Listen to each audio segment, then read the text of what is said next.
सभा के hello hello, मंच पर चढ़कर बोलना बड़ा कठिन होता है, चौराहे पर चिल्लाना बहुत आसान होता है। नहीं, सही बता रहा हूँ। चौराहे वैसे किसी को आना आ जाइए भाई, कोई दिक्कत नहीं। अब क्योंकि कुछ लोग ऐसे नहीं है कि अब ठीक है, कोई बात नहीं। वीरेंद्र जेपी भैया छोड़िए, आप यहीं गए मैं जो किसी के साथ किस सभा जान रहे हैं, हम सबको नफरत से जान रहे हैं। सभाध्यक्ष गुप्ता क्या बताओ तो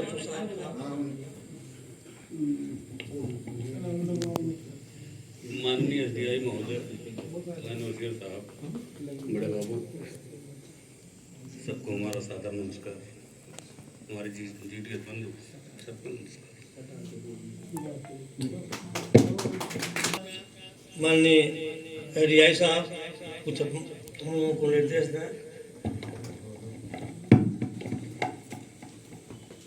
श्रद्धेय उप डाकपाल महोदय, इस कार्यालय के डाक सहायक के पद पर कार्यरत श्रीवास्तव जी और रवि, सेवानिवृत्त शाखा डाकपाल श्री गुप्ता जी और हमारे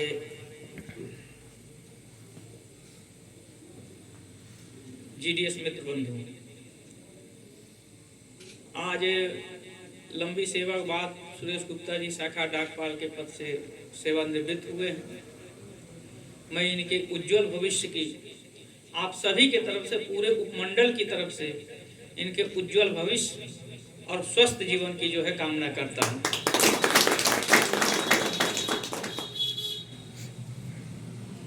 मेरे लगभग 1-1.25 साल के कार्यकाल में गुप्ता जी को भी जो भी जिम्मेदारी दी गई उसको इन्होंने बहुत बखूबी जो जिम्मेदारी के साथ निर्वहन किया और अभी तक कहीं से भी इनके प्रति कोई एडवर्स जो है बात हमारे संज्ञान में नहीं आई। इसके लिए मैं इनका बहुत बहुत धन्यवाद ज्ञापित करता हूँ।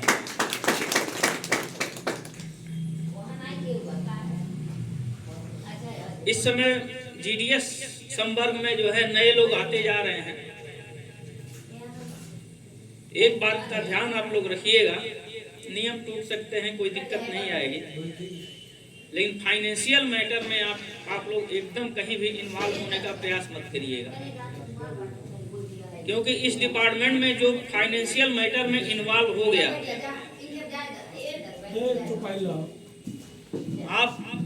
आप लोग पुराने लोगों से संपर्क में रह के चीजें जान सकते हैं। इस डिपार्टमेंट में जो भी फाइनेंशियल मैटर में इन्वॉल्व हो गया उसको कोई बचा नहीं पाया, और थोड़ा भी वित्तीय अनियमितता जहां आ गई घर दरवाजा तक बिक जाता है, बहुत छोटे उसमें, क्योंकि मामला चाहे 1 रुपए का हो चाहे 1 करोड़ का है, मामला वही चलता है। इसलिए सरकारी धन को आप लोग अपना सबसे बड़ा दुश्मन समझिएगा।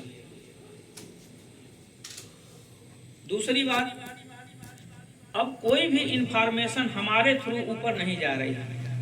ये चीज मैं कई बार आप लोगों से रिपीट कर चुका हूं। इंफॉर्मेशन का फ्लो जो है, इंफॉर्मेशन का जो सूचना का जो प्रवाह है, वह नीचे से ऊपर में होकर वो उल्टा हो गया है। ऊपर से नीचे सूचनाएं आ रही हैं। अभी आज आई है कि लगभग 24-25 लोगों ने इस अपने सब डिवीजन में लॉगिन नहीं किया। 33 लोगों ने अभी तक पिछले महीने में जो है एक भी ट्रांजैक्शन नहीं किया। तो ये सूचनाएं ऊपर से आ रही है। अब हमसे पूछा नहीं जा रहा है, अब हमसे ये पूछा जा रहा है कि आप लोग बैठ के वहां क्या कर रहे हैं। और जब हमारा अधिकारी ऊपर से पूछेगा तो वो चीजें नीचे डाइवर्ट होंगी, जाएंगी निश्चित रूप से। एक दिन कहेंगे, 2 दिन कहेंगे, उसके बाद मजबूरी में हमको अपने बचने के लिए फिर आपको निपटाना पड़ेगा। इसलिए जो भी ऊपर से निर्देश आ रहे हैं उसमें आप लोग नील मत रहिए। बीपीएम आई हैं कौन, पांडेपुर, हमारे सब डिवीजन में 2 अभी जो 29 तारीख को महालागिन हुआ था, तो बीपीएम आराम और बीपीएम पांडेपुर, इन दोनों लोगों ने जो है ऑल ओवर, उसमें जो है आपका दूसरा था, तीसरा, दूसरे पे कौन था, दूसरे पे कौन था, हाँ, अपने ही सब डिवीजन में जो है, पूरे डिवीजन में जो है 3 जो वो दिया गया, उसमें दूसरे पे जो है अपने अशोक यादव थे, बीपीएम रूपनारी, और तीसरे नंबर पर इनका जो है नाम आया,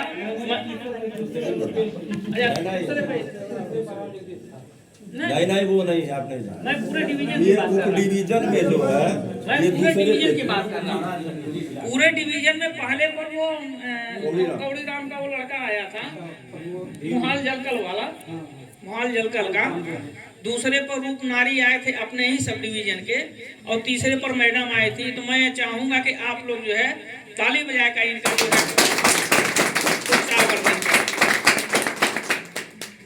और मैं ये चाहूंगा कि ये जो नई पीढ़ी है हमारी, वो भी ऐसा काम करें कि जब भी हम लोग बैठें तो उनके लिए ताली बज सके।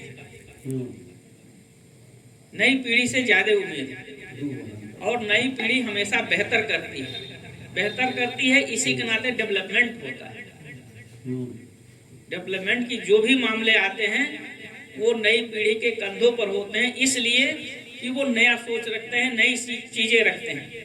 पुरानी पीढ़ी में थोड़ी समस्या आती है कि वो परिवर्तन को एक्सेप्ट करने के लिए तैयार नहीं होते। लेकिन आप लोग जानिए, जिंदगी में जब भी आप परिवर्तन को स्वीकार करने के लिए तैयार रहेंगे, आपकी रास्ता बनता चला जाएगा। नई टेक्निक आ रही है, आप उसको जो है सीखने का प्रयास करिए।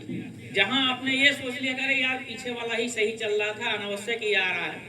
मैं आपको बताऊं, जब बार कोड आया स्पीड पोस्ट का, तो उस समय स्कैनर नहीं आया था, केवल बार कोड जो है डिपार्टमेंट ने भेजा था। तो आप पहले समझिए कि पहले जो रजिस्ट्री का नंबर होता था 4 अंक का होता था। हम लोगों की टिप्पणी क्या होती थी, अरे 4 नंबर का अंक लिखने में वो है कि इतना 10-12 अंक का लिखने में समय लगेगा, ये टिप्पणी होती थी। लेकिन जब स्कैनर आ गया तब उसका महत्व समझ में आया। तो जो वो चीज को जो बनाता है वो बहुत, कोई भी प्लानिंग होती है तो 50 साल 60 साल 100 साल आगे सोच के बनाई जाती है। हम जो है सोच रहे हैं बस उतने तक कि 4 ही अंक का था, जल्दी लिख देते थे। अब 10 अंक का आ गया, उसको लिखने में समय लगेगा। लेकिन जब स्कैनर आ गया तब वो आसान हो गया, और उसके बाद उस बार कोड के नाते आज के तारीख में हम बैठ के और ट्रैकिंग कर सकते हैं। क्योंकि जब तक हम पब्लिक को सुविधा नहीं देंगे, मार्केट में अन्य लोग भी आ चुके हैं, जब अगर उनसे कंपटीशन करना है हमें, तो उनको नई सुविधा देनी पड़ेगी, नए तरह से उसको ट्रीट करना पड़ेगा, तभी हम जो है सरवाइव कर पाएंगे। जैसे रवि ने बताया कि फिर प्राइवेट सेक्टर में हम जाने के लिए तैयार हैं। इसलिए जितने नए लोग हैं और पुराने लोग भी, नई चीजों को आप सीखने का प्रयास करिए, और इस डिपार्टमेंट को आप लोग 100% जो भी अपना दे सकते हैं देने का प्रयास करिए। इन्हीं के साथ मैं पुनः गुप्ता जी को सेवानिवृत्ति की हार्दिक बधाई देता हूं, और इनके उज्जवल भविष्य और दीर्घायु जीवन की कामना करता हूं। धन्यवाद।